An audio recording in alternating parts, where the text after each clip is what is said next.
The wheels are only ever driven by an electric motor, and that means that we can control the engine that's generating the electricity separately to the driving speed and the acceleration. But we've also added another technology, which is active noise cancellation. So very similar to the headphones that you use on the aeroplane, we have a speaker in the luggage room of the car that will play the inverse noise to the engine and cancel it out. So when you're driving around the city, the engine can start and stop, and you won't even notice it's happening.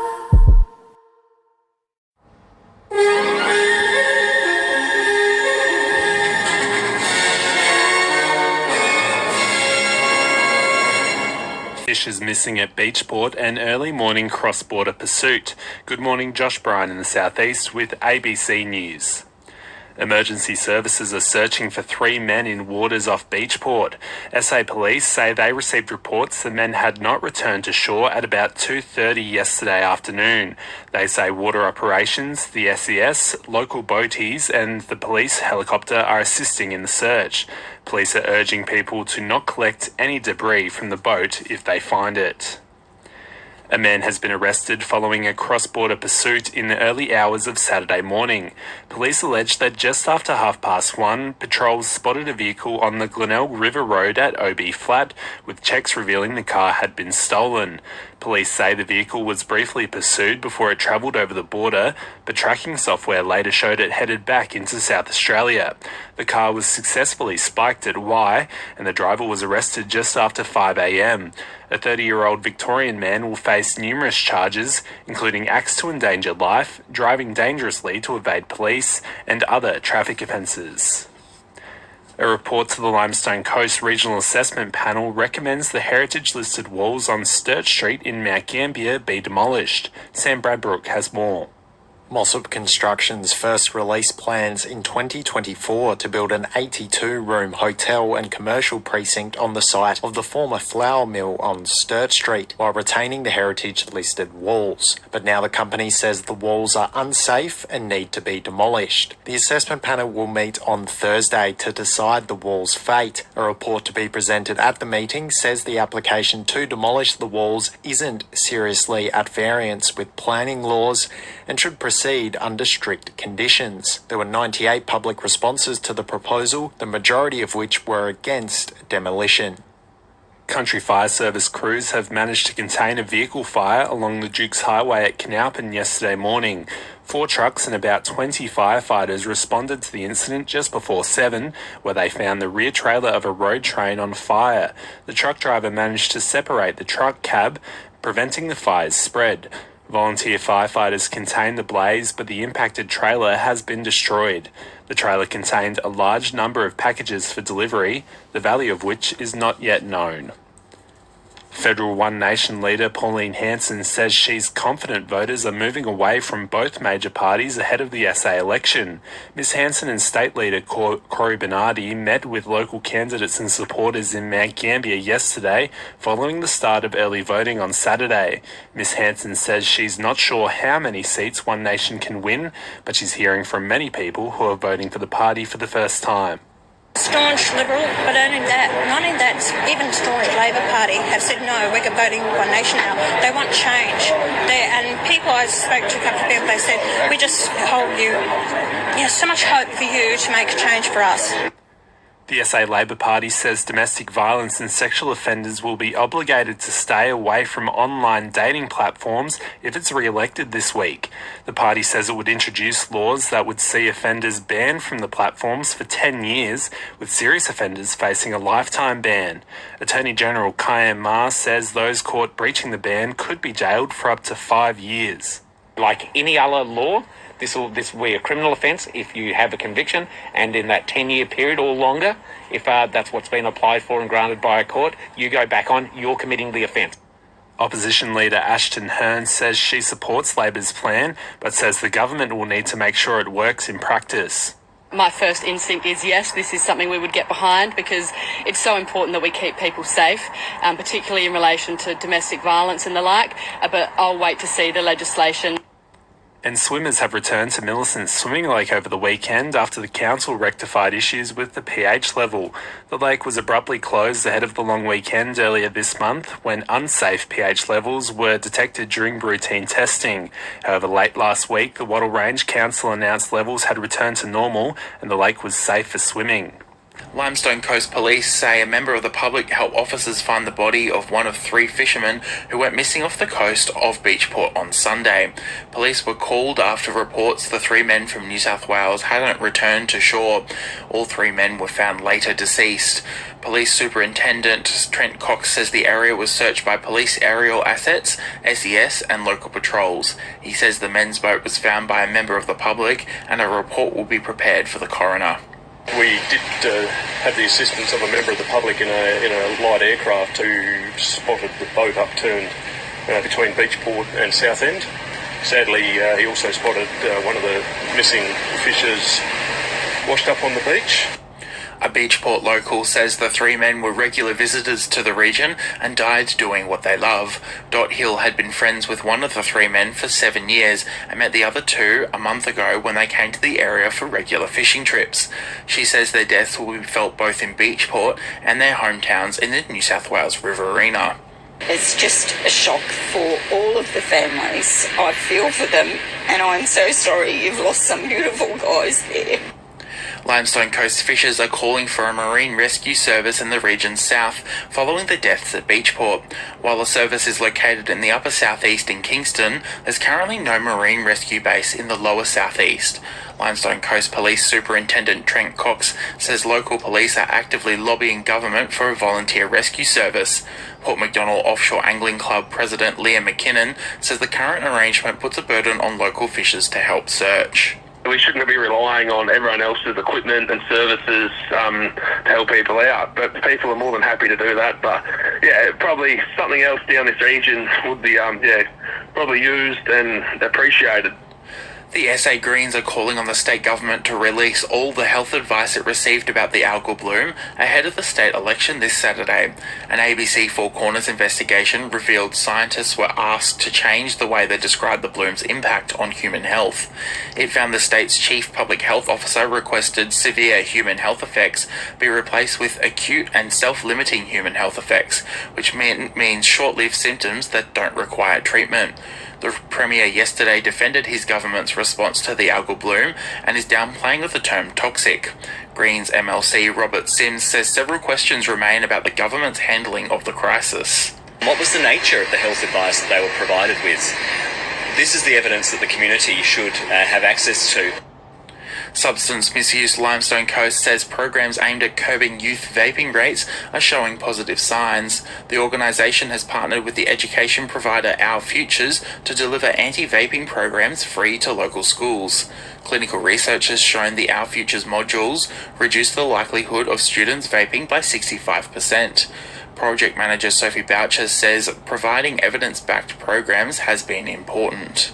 That's why we advocated for the police to not go into schools to talk about drugs and alcohol, because that had no evidence to show that it worked, and in fact it probably caused more harm.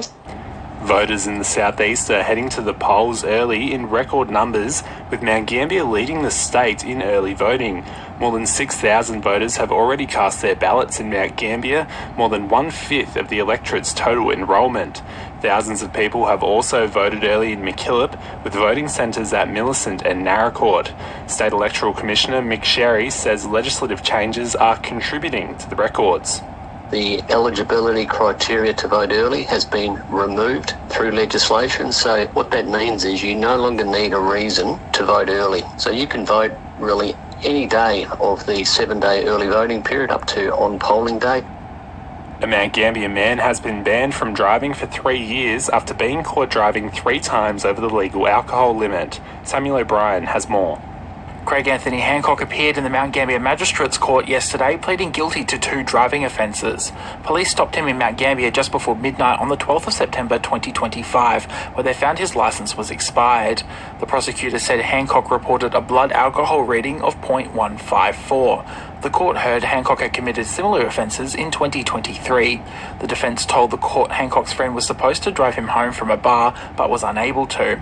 Magistrate Kylie Schultz fined Hancock and banned him from driving for 3 years. The presiding member of a local health council has welcomed an election promise for a new ambulance station in Millicent. Labor has committed $4 million to construct the purpose-built station if it retains government at Saturday's election. The town's current station, adjacent to the hospital, has been leased for about 30 years. The Millicent Health Advisory Council's Kevin McGrath says a new station could help with recruitment. Most new graduates or recent graduates really appreciate having a great working environment. They usually have some living accommodation part of the station as well, so the crew on call can stay overnight. Meanwhile, the state government has also made a $450,000 election promise to improve safety at the Borderline Speedway at Glen Burnie if Labor is re-elected. About $900,000 in upgrades are already planned, including to the safety mesh around the speedway. Infrastructure Manager Bill Barrows says the planned upgrades and the additional funding would help ensure the speedway meets modern standards. If you don't comply, less likely to get some of the major events, which we have many Australian titles over the years of different classes. If you don't keep up with the times, you go behind. So we just don't want to go behind. Polling indicates One Nation is gaining traction in South Australia, with many voters pledging to support the party at Saturday's state election. Brianna Fiore reports. South Australia will be the first test case to see whether One Nation's apparent rise in popularity will have an impact at the ballot box. Political analysts say polls predict support for Labor will remain roughly the same, but the Liberals could bleed votes to One Nation. Public policy lecturer Josh Sunman says One Nation is currently in second place. I think we're going to see One Nation very close to the same primary vote as the Liberal Party. He says although One Nation holds views that may be offensive to some, its greatest strength is its perceived authenticity. SA's Tourism Industry Council says rising fuel costs and flight disruptions due to the conflict in the Middle East is affecting local leisure tourism businesses. Council Chief Executive Sean De Bruyne says more than 50 flights into South Australia have been cancelled. He has told 891 ABC Adelaide places like Kangaroo Island have about a third of its visitors coming from overseas. It's certainly caused many challenges for many businesses, either customers not being able to get out here or having their plans delayed. And we've seen that not just with Kangaroo Island, but we've seen it across many parts of the state. The City of Mount Gambier will offer first home buyers who are building free council rates for 2 years in a bid to boost local housing stocks. First home buyers need to have built a new residential dwelling in the city and have qualified for the Australian Government's First Home Buyers scheme to be eligible for the rebate. The property must also be a primary place of residence. Council CEO Paul Simpson says around 30 new homes would qualify for the rate rebate each year. We've got a lower than the state average and the Australian average in that bracket of people from 20 to 39. So we've got a little bit of a gap in our demographic there as well. That this will in a short way assist the City of Mount Gambier to get a nice balance across all those age levels. And the City of Mount Gambier has also released plans for a proposed upgrade to the Umphaston sinkhole for public consultation. The council's released 2 sets of plans for comment, one putting forward minor improvements for the precinct and the other including more significant measures such as a visitors centre for the sinkhole's edge. The council's Chris White says both options include a lift for greater accessibility as more people are visiting the sinkhole. Over time, its popularity has meant that some of the infrastructure there hasn't kept pace with interest and demand. So, for example, looking to improve and increase the capacity of the car parking spaces there, potentially improve the interpretation and the signage around the site. Organisers of the South East Field Days say they expect a large crowd at Lucindale for the event, despite the rising cost of fuel. The Field Days kick off tomorrow from 9 a.m, with many exhibitors already setting up for the 2-day event. Publicity Officer Alison Levy says with the concerns over fuel and fertiliser supply off the back of prolonged drought, it's an important time for the community to come together. An event like us, it's not just, we're not expecting people to come and buy, the latest and greatest in a tractor. We're expecting them to come and talk to the experts, socialise. It's just so important for people to get off the farm and experience what this region has to offer. The Mount Gambier Migrant Resource Centre and City Council have launched a cookbook celebrating the diverse cultures of Limestone Coast residents. The cookbook includes recipes from Italy, the Philippines, the Yazidi community and more, and it's been released to coincide with Harmony Week. Migrant Resource Centre Manager Amanda Lind says food has a way of bringing people from diverse backgrounds together. It doesn't matter what background or culture we're from. We all have a love of food. We all share familiar memories around certain recipes, certain smells, certain tastes, give us certain feelings. So, just bringing awareness to the fact that we're all just people. A national report into regional airports has revealed a majority are operating at a financial loss. The Financial Sustainability Survey, commissioned by Regional Capitals Australia, found regional airports had a median annual deficit of $192,000. The report will form part of the RAC's submission to a Productivity Commission review into the state of regional aviation. RCA Chair Josh Black says local councils and ratepayers are footing the bill, and the review could change that. That's a once in 10 or 15 year opportunity to be able to hopefully get some structural change to how the federal government funds regional airports. And a final YouGov poll of almost 1,300 South Australian voters taken over the past week shows Labor's primary vote at 38%, up 1 point from a YouGov poll in February. One Nation was unchanged from the February poll at 22%, while the Liberals were down 1 point at 19%. The YouGov data, if replicated at Saturday's state election, could see One Nation finish second for the first time in an Australian election. One Nation leader Pauline Hanson says voters want to see change. There is this undercurrent of movement that's happening not only here in South Australia, across the whole country, and I'm feeling it. Actually, it's bigger now than what it was in 1998, when One Nation polled 9% of the vote right across the country. The Southern Limestone Coast Regional Assessment Panel has approved plans to demolish a heritage-listed wall in the centre of Mount Gambier. Jackson Byrne has more. Developer Mossop Constructions applied late last year to demolish the local heritage-listed landmark on the corner of Sturt Street and Bay Road to make way for a commercial and residential precinct. The group said in submissions preserving the wall to make it safe for the public would cost $2.2 million and would reduce its heritage value. After a long discussion, the panel decided to approve the proposed demolition. David Terrazis says he's disappointed in the decision. I don't understand how this decision could be made. Mossop Constructions has been contacted for comment. An alliance of councils is calling on the federal government to support regional airports as critical national infrastructure, with new data showing most operate at a loss. Regional Capitals Australia surveyed 41 regional airports and found more than half had a median annual deficit of nearly $200,000. Alliance Chair Josh Black says the findings are part of a submission to the Federal Productivity Commission's inquiry into regional aviation. He says local councils are forced to subsidise airports. 9 out of 10 of those support Royal Flying Dock Services. There's also RFS for firebombing and putting out bushfires. There's defence-related activities, search and rescue operations, and also disaster responses. So we need to keep these airports for all of those reasons. South Australia's state election campaign has entered its final hours, with voters to head to the polls tomorrow. As Catherine Birmingham reports, the election's being watched closely across the country as One Nation's first test since its recent strong polling. Labor, under Premier Peter Malinauskas, is widely expected to retain power after tomorrow's vote. The SA Liberal opposition, meanwhile, is facing a real threat from One Nation.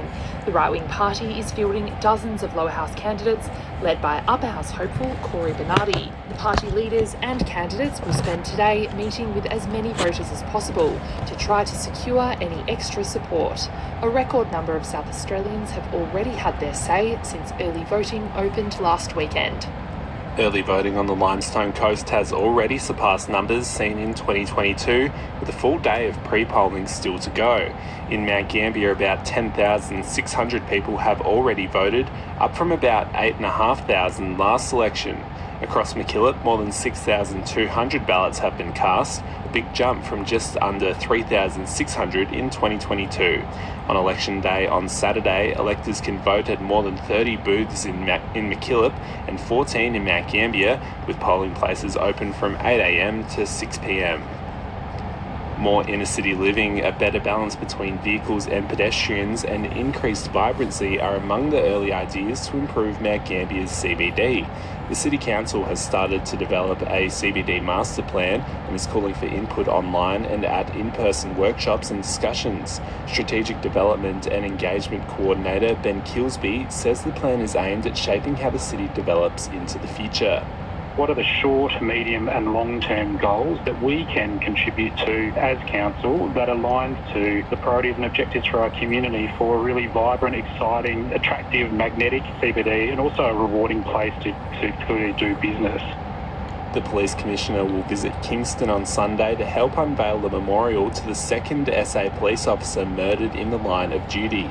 24-year-old Mounted Constable Harry Pearce was killed while escorting a prisoner near Kingston in May 1881. Commissioner Grant Stevens, Kingston Mayor Jeff Pope and members of Mr Pearce's family are expected to attend the ceremony on the town's foreshore. The Police Historical Society's John White says it's only the second unveiling of its kind in SA. It will be a very moving service, even though some years have gone by. It's never the fact that, of course, that it is a very sad occasion. After this, there is no turning back. You sip the red can, the story ends. You sip the black can, you enter dreamland. And I show you just how good the truth can taste.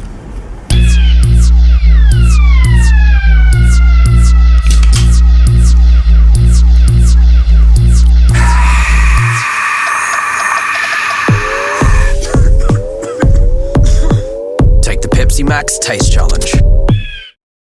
In basketball, the Mount Gambier Pioneers are finalising preparations ahead of the start of the new NBL 1 South season later this month, following significant roster changes. The men's team will be without long-time head coach Richard Hill, with Pete Godfrey taking the reins. The women's side will bring 7 new players into the team this season, including WNBL players Taya Burrows and Kelsey Rees. Women's coach Matt Sutton says he's hoping the side will bounce back from a difficult season. The league's way too deep and way too competitive to put too many eggs in the win-loss baskets or expectations, and we just control what we can and hopefully that leads to good results. Across the southeast, this is ABC News.